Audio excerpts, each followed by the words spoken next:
وشاب عجبته بنت زي القمر، راح لوالده قال له يا ابويا انا هموت ان انا اتجوز واحده. قال له تعالى يا ابني من عينيا الاثنين. ابوه راح يتقدم له للبنت، بعد ما خرجوا قال له ايه رايك يا والدي؟ قال له رايي في ايه؟ قال له رايك في العروسه اللي انا اتقدمت لها. قال له عروسه ايه؟ قال له البنت دي. قال له بنت ايه؟ انت حته شاب لا رحت ولا جيت، انت تتجوز العروسه دي؟ قال له امال ايه؟ قال له انا اللي هتجوزها، ده عروسه زي القمر. قال له تتجوزها؟ انا جايبك تجوزها لي تاخدها مني؟ قال له لا يمكن. قال له خلاص هروح ابلغ فيك البوليس. قال له تعالى انا وانت على البوليس. راحوا للظابط قالوا له حضره الظابط الراجل دوت ابويا خدته معايا يتقدم لي الواحده قال انا اللي هتجوزها. قال له يا راجل حرام عليك تعمل كده مع ابنك، هاتوها عشان اشوف بقى هي هتختار مين منكم. اول ما الظابط شافها قال ايه ده؟ دي اللي انت وابنك هتتجوزوها؟ دي لا تتجوز واحد زيك ولا واحد زي ابنك، عايزه واحد عظيم زيي. الثلاثه اتخانقوا كانوا هيموتوا بعض، قالوا نروح لحاكم البلد. راحوا لحاكم البلد قال لهم يا جماعه ايه يعني واحده لا راحت ولا جت، الستات سواها كتير، هاتوها وانا اشوف هي عايزه مين منكم. اول ما الحاكم شافها قال يا نهار ابيض، ده انتوا اللي تتجوزوا دي؟ انا اللي هتجوزها ازاي؟ قال لهم انا اللي هتجوزها، لا يمكن حد هيتجوزها غيري. بصت لهم قالت لهم بصوا انتوا كلكم هتموتوا عليا وانا مش عارفه اختار مين فيكم، انا هطلع اجري واللي هيحصلني منكم هو اللي هتجوزه. طلعت تجري وكله بيجري وراها، الحاكم بيجري وراها والوزير بيجري والغفير بيجري والغني بيجري والفقير بيجري والشاب بيجري والعجوز بيجري، كله بيجري وراها. فجأة لقوا حفرة قاموا واقعين فيها كلهم، لقوها واقفه لهم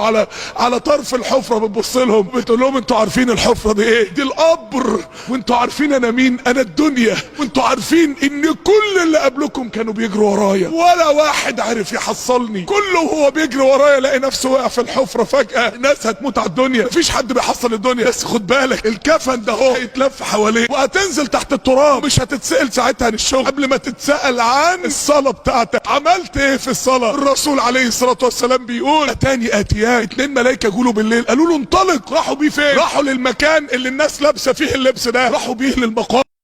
وشاب عجبته بنت زي القمر، راح لوالده قال له يا ابويا انا هموت ان انا اتجوز واحده. قال له تعالى يا ابني من عينيا الاثنين. ابوه راح يتقدم له للبنت، بعد ما خرجوا قال له ايه رايك يا والدي؟ قال له رايي في ايه؟ قال له رايك في العروسه اللي انا اتقدمت لها. قال له عروسه ايه؟ قال له البنت دي. قال له بنت ايه؟ انت حته شاب لا رحت ولا جيت، انت تتجوز العروسه دي؟ قال له امال ايه؟ قال له انا اللي هتجوزها، ده عروسه زي القمر. قال له تتجوزها؟ انا جايبك تجوزها لي تاخدها مني؟ قال له لا يمكن. قال له خلاص هروح ابلغ فيك البوليس. قال له تعالى انا وانت على البوليس. راحوا للظابط قالوا له حضره الظابط الراجل دوت ابويا خدته معايا يتقدم لي الواحده قال انا اللي هتجوزها. قال له يا راجل حرام عليك تعمل كده مع ابنك، هاتوها عشان اشوف بقى هي هتختار مين منكم. اول ما الظابط شافها قال ايه ده؟ دي اللي انت وابنك هتتجوزوها؟ دي لا تتجوز واحد زيك ولا واحد زي ابنك، عايزه واحد عظيم زيي. الثلاثه اتخانقوا كانوا هيموتوا بعض، قالوا نروح لحاكم البلد. راحوا لحاكم البلد قال لهم يا جماعه ايه يعني واحده لا راحت ولا جت، الستات سواها كتير، هاتوها وانا اشوف هي عايزه مين منكم. اول ما الحاكم شافها قال يا نهار ابيض، ده انتوا اللي تتجوزوا دي؟ انا اللي هتجوزها ازاي؟